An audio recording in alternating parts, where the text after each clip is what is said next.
Hello, I'm Pi, like the number, and I want to take you to Makeup Town. If you're new here, welcome. I do drag makeup tutorials and I live, laugh, love, wacky drag. And if that's something that you also love, hit subscribe. We're gonna get along swell.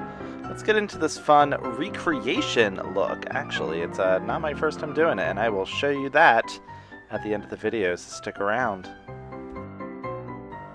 On a clean face, we're going to go in with a primer. I'm using the NYX silicone primer because I have huge pores and I want to cover them up.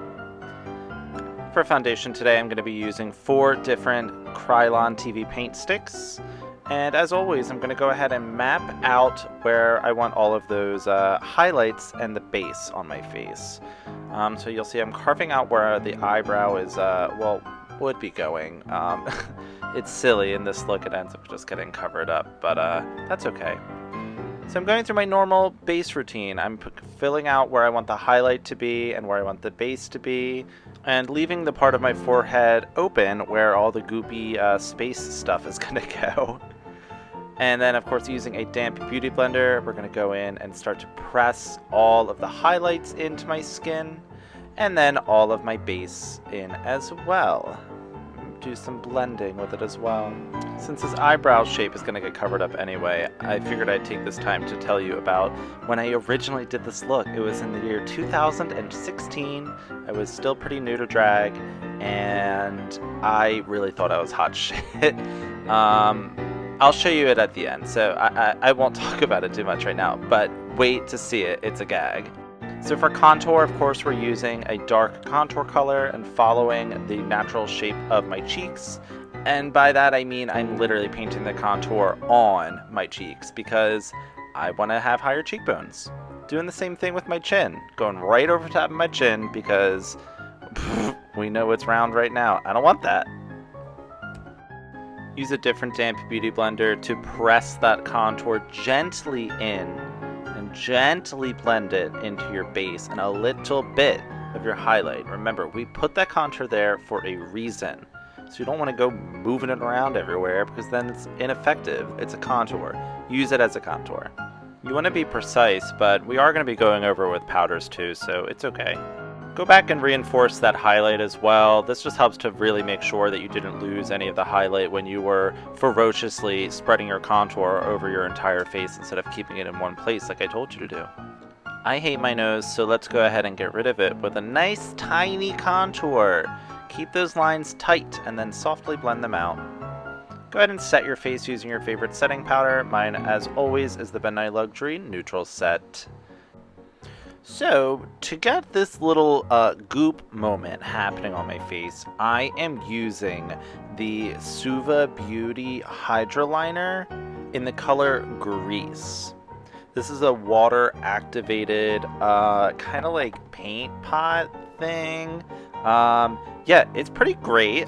This is my actual first time using it when I had filmed this. This video was, not to ruin the illusion or anything, but this video was filmed in February of 2020, so I was backlogging it to make this video.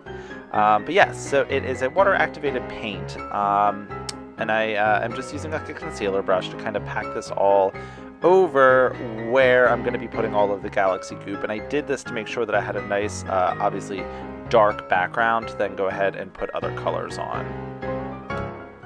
To help make sure that the colors that I'm putting over top of this have a little bit more of a lighter base to actually stand out on, I'm using the Morphe concealer, which I'll be using again later in this video as well, but I'm using the Morphe concealer and then blending it out with a beauty blender just to make it a little bit more smooth, and then starting to pack on, I think this is just like a dark navy, and then I'll be going in with this purple as well. I'm trying to kind of blend the color in with my hair, which is dyed purple at the time. Damn, I really miss that hair color. Should I bring it back? Now, before we get too wild with all the other colors going all over the goop, right now I'm just mapping out the alien eye. With the white concealer as well. Just keeping the general shape and then using that same concealer to start dabbing on and blending out with my finger to create these kind of swirls, to kind of create this cloudy effect with all of the goop. And again, because that's nice and tacky, I can go back in with a blue and then a pink shade to give it a little bit more of a swirly depth.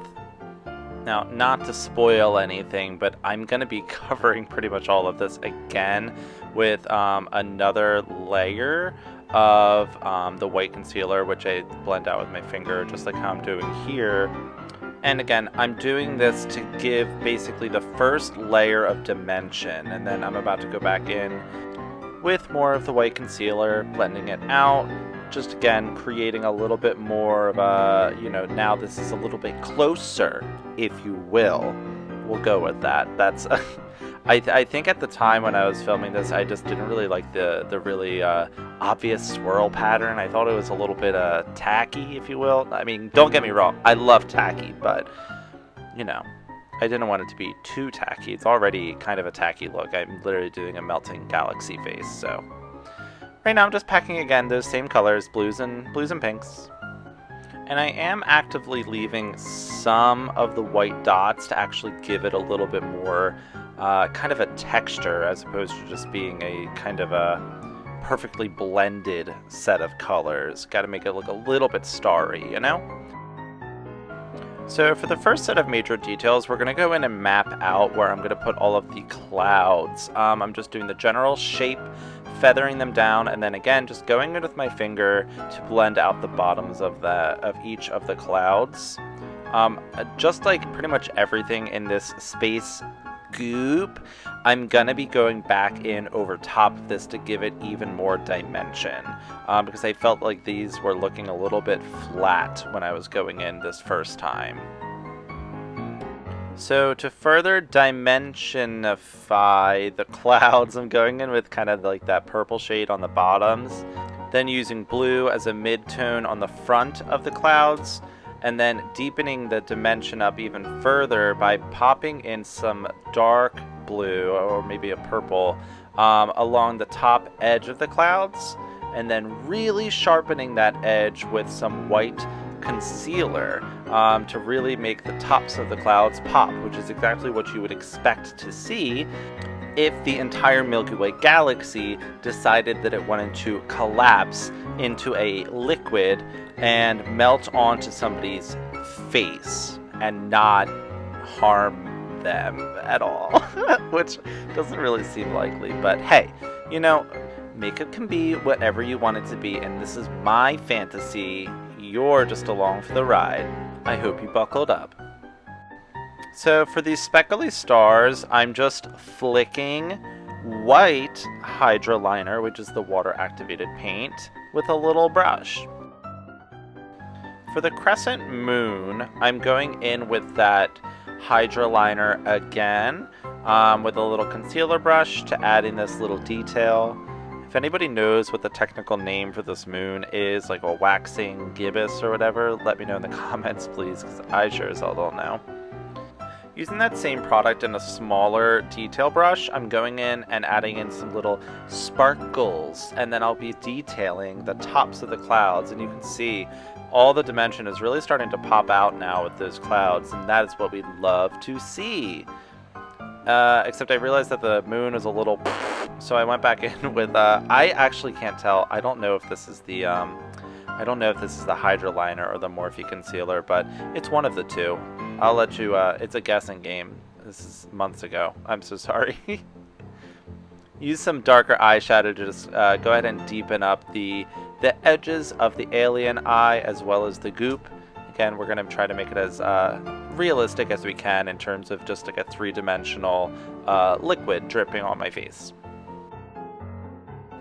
And to help that further, we're adding in some little shine marks, and then adding in some contour shade underneath of the goopy goop to, again, make it look like it's actually dripping over and is casting a shadow onto my face because it's a contour. We want it there. Now, I knew when I did this eye originally that it was not going to be the final layer of white just because I was working with so many colors around it. So at this time, we're going back in with the white Hydra liner, and I'm just making it as white as possible because I want it to look like an eyeball. For contour, I'm using a fluffy brush and a cool-toned brown shade to basically reinforce the contours that we created with creams. And then to warm up the cheeks and the nose, we're going in with a pink and the same type of brush, but a different brush. For the singular eyeball that will be not covered with this, I'm assuming a radioactive galactic goop, we're using a nice pastel purple to first map out the shape, following our natural brow bone for the general shape, bringing it deep into the inner corner on the bridge of my nose, and then deepening the shades slightly and buffing them out as I go along. To deepen that outer corner, I'm taking a darker purple and then deepening the crease with it as well and buffing that out, and smoking out the lower lash line as well. Bring that light purple shade on the other side of the nose as well to make it symmetrical, and then of course we're going to go ahead and contour the nose with that purple as well. To cut the crease, we're using the white Morphe concealer, and we're following the line that we created before with the shadows. And just make sure you're doing it precisely. And once you think the shape is where it needs to be, you're going to fill in the lid and create the inner corner for your eye. You're going to bring it about halfway, so it should end right underneath of your pupil. To soften out the lid, we're packing in the darkest shadow, and then packing in the medium shadow, and then the light blue, and just blending that in with the white. For liner, we're starting on the inner corner, creating the inner corner shape, and then creating the top line, and connecting it. Now, I do believe that I'm using the SUVA Beauty Hydra liner for this, which is not waterproof because it is water activated. If I was doing this look right now, RN IRL, I would recommend using the Inglot gel liner, which is my ride or die. I'm going to go ahead and go off camera to add in some lashes, lips, and other details, but before I show you the finished look, let me show you what this was based off of. So here we are on my Instagram page, which you can follow me on Instagram at notpie if you would like. I'm just going to scroll to get to the original before and after picture, and I'm going to blur it out so it doesn't spoil the surprise, which you're going to see in a moment. But, oh my gosh, here it is! Oh, here's the original look! Oh, I really thought I was hot shit. I was like, wow, look at this real, actual melting galaxy on my face. Oh my gosh. But, that being said, here is the final look. Thanks so much for watching. I really hope that you learned something and also enjoyed this video. And if you did live, laugh, love this video, please consider subscribing. It would mean so much to me, and maybe even like this video. Leave a comment below. Who knows? We could be best friends and you don't even know it yet. Trust me, I have some very cool content coming out soon. But until then, bye. I don't know why I sound like a sheep there. Ba ba black sheep, ba ba black sheep. Oh my gosh.